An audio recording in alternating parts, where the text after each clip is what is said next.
Ah, la vache, il est lourd ce con. Ah. Nom de Dieu. Ah. Ah. Oh, j'ai oublié. Ah. Ouais, je crois que ça devrait le faire. Ah. J'ai pas de cadeau. Oh. J'ai juste le sachet. Ouais. Si vous avez pas compris, ça fait 1 an que je l'ai fait. Je l'ai fait il y a 1 an.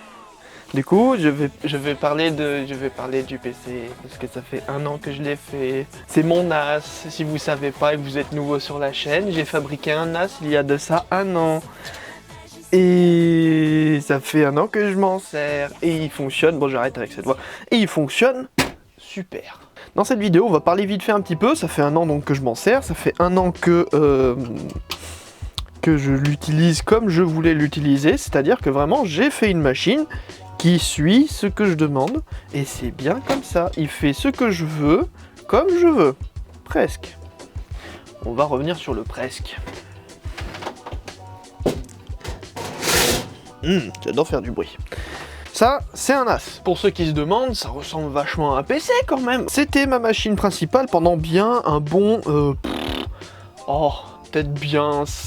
Ouais, bien 5 ans. Et depuis, bah, il est plus très puissant parce qu'il a des... Enfin, quoique je dis ça... En vrai, il va encore assez bien. Je veux dire, bon, c'est juste qu'en fait, il se fait vieux. Il se fait vieux et il commence à ne plus rentrer dans les caractéristiques modernes. C'est de la DDR3, c'est un i7 de 3ème génération, c'est une GTX 1060 avec 6 Go de RAM.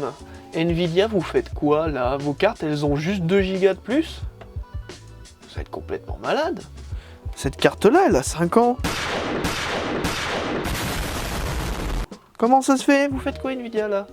Complètement fou, bref, c'est vraiment pas le sujet de la vidéo, mais du coup, cette machine fonctionne très bien, et je vois pas pourquoi je vais la laisser décrépir dans un coin, alors qu'il pourrait encore m'être tout à fait utile, et du coup, je l'ai rendu vachement utile en le transformant en NAS. Donc, j'ai mis 6 disques durs de 2 Teraoctets chacun dans le PC, c'est-à-dire quasiment la totalité de ce qu'il peut accueillir, parce que j'ai peuplé toutes les bandes SATA de cette machine, et du coup je les ai configurées en RAID 0, qui permet donc d'avoir beaucoup de données, pas beaucoup de vitesse, c'est un problème, et des disques durs, je crois 2 disques durs donc de sauvegarde. Si jamais j'ai un pépin sur 2 disques durs, j'en ai 2 qui peuvent prendre le relève. Il a tendance à être un peu lent. C'est pas grave, parce que c'est vraiment du transfert de gros fichiers. Pour du fichier genre 1 pour 1, ça va quand même. C'est-à-dire si j'ai juste besoin d'aller chercher une photo, si j'ai besoin d'aller chercher une vidéo, le transfert se fait très rapidement quand même. Enfin en tout cas, suffisamment rapidement pour que ce soit pas quelque chose d'inefficace. J'ai enfin mis en place des serveurs pour pouvoir jouer avec mes amis, tout simplement. Et il s'avère que ça fonctionne plutôt bien. Par contre, c'est extrêmement chiant à mettre en place un serveur, je ne savais pas. J'ai voulu installer Windows dessus. Si vous faites un NAS, ne faites pas comme moi, n'installez pas Windows 10 dessus, c'est vraiment pas fait pour. Oh, c'est bizarre. Tout le monde me l'a dit et j'ai pas suivi les conseils. Mais je continuerai à ne pas les suivre. Il y a un autre détail, c'est que le système de partage de fichiers sur Windows, c'est une catastrophe, vraiment c'est n'importe quoi, mais bon tant pis, on fait avec. Pour moi ça fonctionne maintenant parce que je l'ai mis en place et j'y touche plus. J'ai dû le refaire récemment parce que j'ai installé un lecteur DVD, mais du coup le lecteur DVD il a eu le chic de se mettre à la place des disques durs sur l'adressage, c'est-à-dire vous savez les lettres C, D, A, tout ce que vous voulez là. Forcément je voulais accéder à mes dossiers et ça marchait pas. Bref, du coup j'ai dû tout refaire, c'était une galère, mais j'ai réussi, je sais plus comment j'ai fait. À chaque fois quand je fais ce genre de choses, je ne sais plus comment je le fais, et quand je le fais, je me rappelle pas, et quand je le fais, je sais pas. Enfin c'est dans ma tête, singe savant, hein. Bref. Récemment, il m'a fait une petite frayeur récemment, j'ai le BIOS qui s'est corrompu.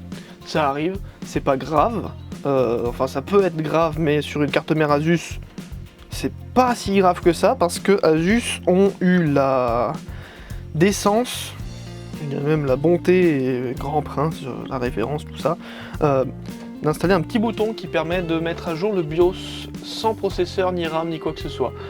Merci beaucoup Asus, vous êtes comme ça. Parce que ça m'a permis de sauver la puce du BIOS, parce que sinon le truc il était mort. Tout simplement, le BIOS s'était corrompu parce que la pile avait un voltage trop bas. Donc faites attention, si vous avez une vieille carte mère, pensez à changer la pile. Celle que j'avais, elle avait 6 ans, donc ouais, forcément. Très bonne machine, un peu bruyante, si, petit détail quand même, un peu bruyante. Donc c'est-à-dire que cette machine, quand elle fait des transferts, les disques durs ils grattent. Les disques durs, quand ça gratte, ça fait du bruit, et là j'en ai 6 qui grattent en même temps, synchronisés. C'est assez impressionnant d'ailleurs. Mais par contre, ouais, ça fait un peu de bruit. Du coup, ce que je fais, c'est que quand j'en ai pas besoin, comme par exemple maintenant, je l'éteins. Tout simplement. J'éteins la machine, et c'est même éco-responsable. Là-dedans. Bref.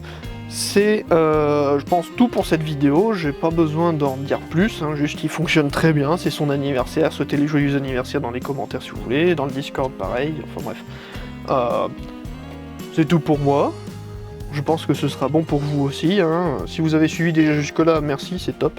N'hésitez pas à vous abonner, à partager la vidéo, à partager la playlist, hein, parce que mine de rien, il y a la playlist où je fais la machine, et ça va être la dernière vidéo de cette playlist. Et du coup, abonnez-vous. Et puis c'est déjà bien. Merci beaucoup, au revoir, et ciao, bon dimanche, à la prochaine, enfin bref, tout le team.